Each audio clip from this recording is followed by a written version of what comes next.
Selamat pagi. Hari ni Mak tengok belebak pisang. Kalau orang Terengganu dipanggil belebak pisang. Kalau orang luar mungkin dipanggil lepat pisang. Wah, sedapnya. Senang sangat-sangat. Resepi dia pun senang nak cari juga. Bahan-bahan yang ada rumah je. Nak buat tak susah mana, saya awak boleh try. Tengok cara-cara Mak ti buat deh. Mana-mana dia kena ada ni je. Nisang pisang lah, sebab nama belebak pisang kan. Pisang lah, mana-mana pun boleh je, tak ada masalah. Lepas tu kita tengok dulu. Dia kena ada nisang, tepung beras, lepas tu pisang. Tu je.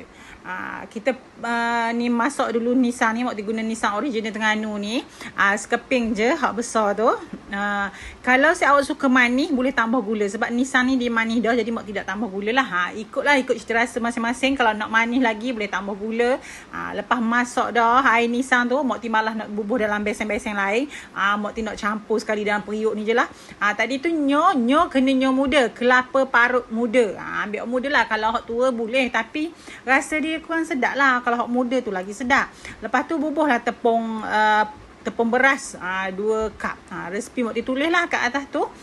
Bubuh dalam tu belaka. Lepas tu Mak nak ni potong pisang. Kalau nak penyek pun boleh, tapi Mak suka potong kasar-kasar gitu.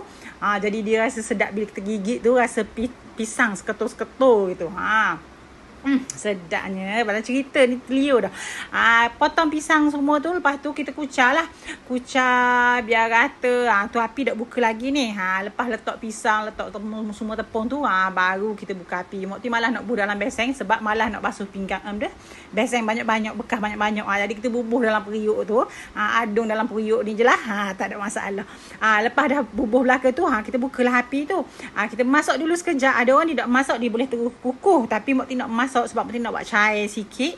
Kalau kita kukuh, kalau cair sangat ni dia susah kita nak balut dalam daun pisang tu kan, takut dia neleh ke. Jadi kalau kita masak dulu sikit, biar dia pekat sikit, pekat gini, okey dah.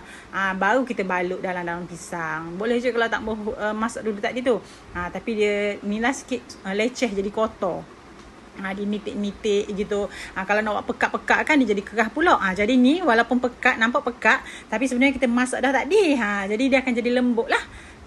Lepas tu kita balut. Pisang tu kita layur dulu dah api, biar jadi senang nak pisang pula, daun pisang jadi senang nak balut. Balut gitulah. Macam Mak tunjuk tu. Macam nasi lemak. Balut sampai habis. Lepas tu kita kukuh. Kukuh ni ikutlah saiz. Kalau kita buat besar, kena kukuh lama lah, kita tengok. Kalau Mak buat kecil-kecil je, jadi cepat masak. Sekejap je, dalam 15 minit 20 minit masak dah. Tengoklah. Kalau dia masak dah semua tu, kita tengok lah. Boleh makan. Tunggu sejuk sikit baru makan. Panas-panas dah dia nak makan belebak pisang ni. Allah, sedap ni. Saya awak, kalau adik-adik baru-baru kahwin tu rasa-rasa nak ambil hati mak mentua, buat belebak pisang ni. Kau mak-mak ni biasa suka ni kuih ni.